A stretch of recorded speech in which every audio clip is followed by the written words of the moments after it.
ASN sendiri begitu Pak, jika dirinci begitu, siapa saja dari ASN yang akan menerima kenaikan gaji ini dan apakah memang ada syarat-syarat tersendiri Bapak atau memang berlaku untuk semuanya?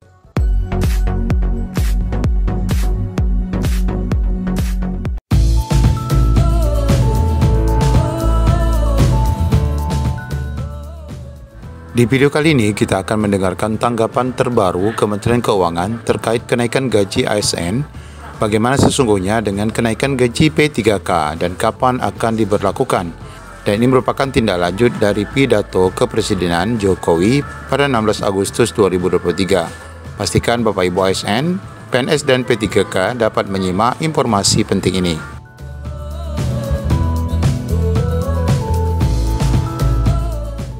Sebagaimana disampaikan Bapak Presiden dalam pidato di hadapan DPR dan DPD beberapa hari lalu pada tanggal 16 Agustus disampaikan bahwa ada kenaikan gaji pokok dan juga pensiunan pokok untuk ASN, TNI Polri, dan pensiunan. Jadi kali ini penyesuaian yang diusulkan dalam RAPBN 2024 adalah kenaikan atau penyesuaian untuk gaji pokok ASN, anggota TNI, Polri, dan pensiunan. Nah, untuk tunjangan kita sendiri agak berbeda mekanismenya. Tunjangan kinerja, mekanismenya berdasarkan asesmen atau penilaian pencapaian indikator, kriteria, dan lain-lain. Itu dilakukan secara terpisah meskipun juga dianggarkan. Nah, untuk tahun 2024, nanti mekanismenya setelah ini akan dibahas RUU APBN 2024 bersama dengan DPR. Lalu nanti akan disepakati apakah usulan pemerintah diterima ataukah ada penyesuaian-penyesuaian. Setelah diundangkan, nanti akan dilaksanakan, tentu akan diterbitkan peraturan pemerintah sebagai pelaksanaan dari Undang-Undang APBN dan menjadi dasar pembayaran atau penyesuaian gaji pokok ASN, TNI, Polri, dan pensiunan di tahun 2024 yang akan dimulai per 1 Januari 2024. Kira-kira seperti itu gambarannya Mbak Iva. Oke, baik Pak Pras. Kemudian dari ASN sendiri begitu Pak, jika dirinci begitu, siapa saja dari ASN yang akan menerima kenaikan gaji ini dan apakah memang ada syarat-syarat tersendiri Bapak atau memang berlaku untuk semuanya langsung begitu Pak Pras? Baik. Sesuai dengan undang-undang, diatur di Undang-Undang ASN, Undang-Undang Nomor 5 Tahun 2014, ASN terdiri dari PNS dan PPPK, pegawai dengan perjanjian kerja. Jadi, sudah semestinya rencana kenaikan ini juga akan mencakup PNS dan PPPK, selain anggota TNI dan anggota Polri dan pensiunan. Itu yang akan dicakup. Ini adalah kriteria umum dan tidak ada kriteria khusus karena yang khusus akan diatur oleh mekanisme tunjangan kinerja. Jadi nanti ini akan berlaku umum untuk pegawai di pusat maupun di daerah dan berlaku serentak dengan alokasi yang telah ditentukan.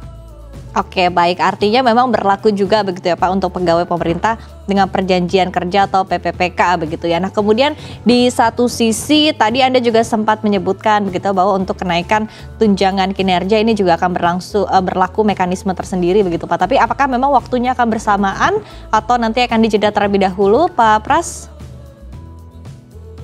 Ya, mekanisme penentuan tunjangan kinerja itu telah diatur khusus dan selama ini dikoordinasikan antara Kementerian PAN-RB, Kementerian Keuangan, dan Kementerian Teknis.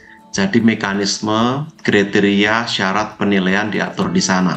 Setiap tahun dilakukan penilaian bagi instansi yang telah mendapatkan izin prakarsa untuk mendapatkan kenaikan, lalu diusulkan dalam anggaran tahun berjalan dan tahun berikutnya. Itu yang akan ditetapkan oleh pemerintah setiap tahunnya. Jadi mekanismenya nanti berlaku terpisah dan anggarannya pun juga diatur secara terpisah, tidak termasuk dalam skema kenaikan gaji pokok yang sekarang sedang kita bahas.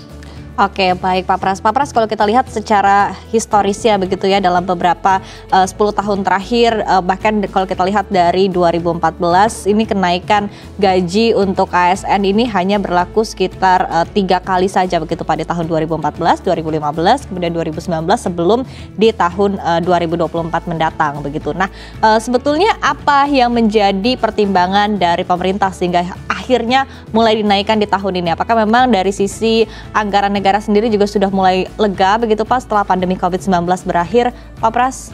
Baik, yang pertama pemerintah sejak beberapa tahun lalu telah menggeser kriteria atau standar penilaian menuju ke performance base. Maka yang diatur adalah tunjangan kinerja. Ini supaya lebih adil seiring dengan beban kerja dan performance yang dicapai baik oleh instansi maupun oleh individu. Maka skema tunjangan kinerja terus disempurnakan supaya jangkauannya juga semakin luas, cakupannya semakin besar, dan memberikan rasa keadilan termasuk bagi publik yang menikmati layanan dari pemerintah. Yang kedua, tentu kita juga melihat pentingnya birokrasi dalam tata pemerintahan kita. Untuk itu, birokrasi yang profesional, yang efisien, yang capable, yang berintegritas, itu niscaya dalam penyelenggaraan pemerintahan. Maka harus didukung dengan gaji atau penghasilan yang sesuai juga agar mereka dapat menjalankan tugas dan fungsi dengan baik. Itulah kenapa gaji pokok juga disesuaikan. Penyesuaian tidak dilakukan tiap tahun tapi secara berkala karena menyesuaikan dengan indeks biaya hidup yang juga naik. Tadi Mbak Iva sampaikan betul sekali, seiring dengan penanganan pandemi, ekonomi sudah pulih dan bergeliat kembali. Kita dapat memberikan apresiasi lebih baik kepada para ASN, anggota TNI dan juga anggota Polri serta pensiunan. Harapannya ini menjadi insentif, menjadi pendorong, menambah semangat agar mereka bisa berkinerja lebih baik, termasuk juga mendeliver layanan publik yang baik, sehingga masyarakat pada gilirannya juga akan diuntungkan oleh kebijakan ini.